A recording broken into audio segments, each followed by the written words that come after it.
Hello everyone, আসসালামু আলাইকুম। কী অবস্থা সবার?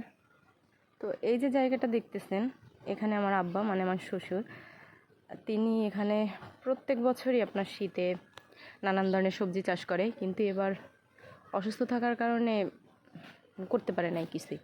তো ভাবলাম আমিই করি।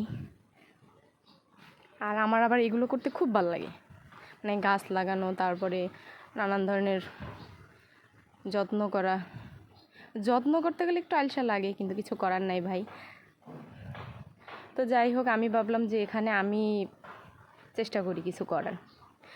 তো ফাইনালি এই যে দেখেন, মানে আমি এই করতেছি, এটাকে কি বলে, মাটিগুলো কোদলাই নিতেছি সুন্দর করে। এগুলো সব আমি এখানে করব। তো এখানে অল্প একটু করা হয়েছে, এগুলো সব করব এখানে। আমি তো আর বাজারে যাইতে পারবো না। আমি আমার আব্বাকে মানে শ্বশুরকে বলবো যে এখানে এই জায়গাটাতে ধনেপাতা চাষ করব, ধনেপাতার বীজ লাগাবো। আর এখানে মূলা শাক, তারপরে আপনার লাল শাক, এগুলো চাষ করব।